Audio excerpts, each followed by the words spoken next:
Oui, monsieur. Je voulais simplement vous demander si vous comptiez éventuellement... si vous l'immigration. On arrête les allocations familiales, les aides sociales diverses et variées. On réserve le logement social aux Français parce que nos parents, nos grands-parents et nos arrière-grands-parents ont financé la construction de ces logements sociaux pour en faire bénéficier nos compatriotes modestes, nos compatriotes qui étaient dans la difficulté. Préférence nationale à l'emploi, à compétences égales, un Français doit être prioritaire pour accéder à l'emploi sur notre territoire.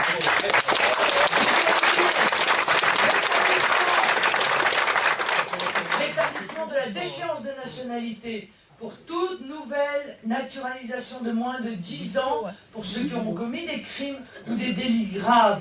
Renvoi systématique de ceux qui, sur notre territoire, auraient commis un crime ou un délit grave ou récidivé, parce qu'encore une fois, stop. Voilà. L'hospitalité, c'est pas de nous prendre pour des idiots. Mais aussi, renvoyer les gens qui sont sur notre territoire en situation légale, mais qui sont au chômage de longue durée. Parce que nous ne pouvons plus assumer leur présence. Et puis, arrêt de l'immigration. On ne va pas continuer à importer des chômeurs. Alors que nous avons 5 millions, encore une fois, de chômeurs dans notre pays. Nous n'avons plus les moyens d'assumer le traitement social de personnes qui ne subviennent pas à leurs propres besoins. Alors le contrat sera clair. Vous venez, pas de problème. Vous subvenez à vos propres besoins. Parce que nous ne scolariserons plus gratuitement vos enfants. Nous n'assumerons plus vos soins hospitaliers. Ni vos soins maladie, sauf évidemment parce qu'on n'est pas des brutes, en cas d'urgence vitale. Bon. Vous n'aurez plus d'accès aux logements sociaux. À compétence égale, un Français passera devant vous parce que ça nous paraît du bon sens dans l'emploi. C'est ce que j'appelle la politique dissuasive d'immigration. Parce qu'on me dit, oui, mais comment vous allez faire? Vous n'allez pas pouvoir faire des charters et des charters. Mais ce ne sera pas utile. À partir du moment où ce qui fait venir ces gens en France, eh bien, sera arrêté, ils ne viendront plus, et pour les autres, ils repartiront. Voilà. Et cela, à mon avis, en préservant d'ailleurs la dignité humaine, parce qu'il faut aussi, bien sûr, que nous nous engagions à respecter la dignité humaine. Ça, c'est aussi une des valeurs de la France.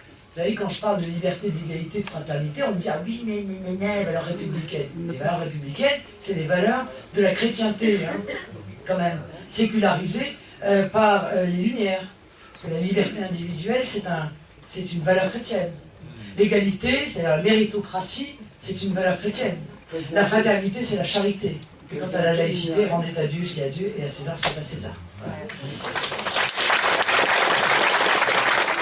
Il n'a pas dit que cette réforme était légitime. Tout à fait. Non, non, ah si, on peut retrouver et ressortir. Non. Et j'ai trouvé ça étonnant. Et il lui a dit, Jean-Michel Maty, c'était étonnant aussi, il a dit, mais si, il faut travailler plus longtemps, on vit plus longtemps. Non mais ça c'est une chose, c'est parce que mon père il a 83 ans, il est tellement en forme qu'il pense que tout le monde pourrait travailler jusqu'à 83 ans. Oui, non, mais il est entièrement d'accord sur cette réforme. Moi je voulais vous demander, bon ça c'est une chose, vous pouvez demander ce que vous pensez de la réforme. Moi je la trouve injuste et inefficace. Profondément injuste et profondément inefficace. Et ça n'est que le début de la cure d'austérité terrifiante qui va être imposée aux Français, parce que l'objectif c'est de sauver l'euro. Et pour ça, eh bien, c'est aux Français qu'on va serrer la ceinture, aux classes moyennes, aux travailleurs, aux classes modestes. Moi, je crois qu'il y a des économies à faire, spectaculaires, sur l'immigration, 60 milliards, sur les 20 milliards qu'on donne à l'Union européenne, sur les 4 milliards par an qu'on donne à la politique de la ville, sur la formation professionnelle, qui est une gabegie monstrueuse avec des résultats qui sont pitoyables. Je pense que les sources d'économie, il y en a partout, pour venir au soutien du maintien des retraites. Je pense qu'il faut mettre en place des taxes aux frontières, pour taxer les pays, justement les importations des pays en fonction de leur respect de la législation sociale, du respect environnemental, du respect des règles de sécurité, et que les recettes ainsi créées, non seulement redévelopperont l'emploi, puisque, encore une fois, nous ne serons plus dans le cadre de cette concurrence sauvage et déloyale, mais de surcroît pourront venir au soutien du maintien des 40 annuités pour avoir une retraite pleine, et même au soutien de l'augmentation des petites retraites. N'oubliez pas que nous vivons aujourd'hui un moment difficile, parce que c'est l'arrivée à la retraite du baby-boom.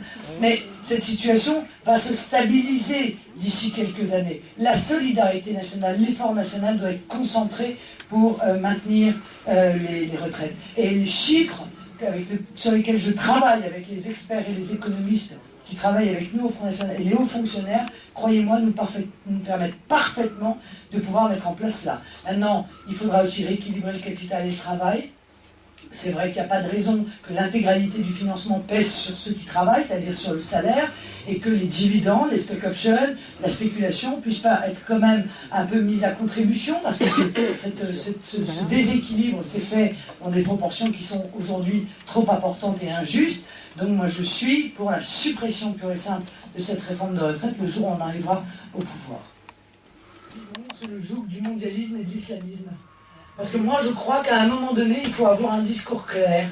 Et je crois qu'en interne, nous devons de nous obliger à penser le Front National comme une machine de guerre. Donc le Front National, vous le voyez comme une droite nationale, populaire et sociale? Ah mais pourquoi de la droite? Pas la droite c'est Sarkozy.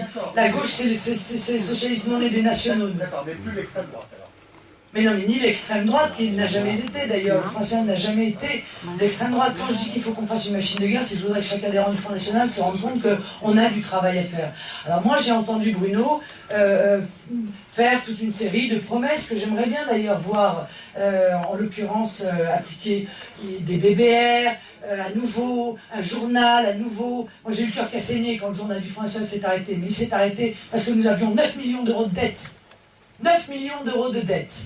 Et tant que nous avons 9 millions d'euros de dettes et une subvention qui a été divisée par 3, on ne peut pas vendre des promesses qu'on ne tiendra pas. En l'état, on ne peut pas faire de BBR. En l'état, on ne peut pas recréer un journal. On ne peut pas donner d'argent aux fédérations parce qu'on n'en a pas.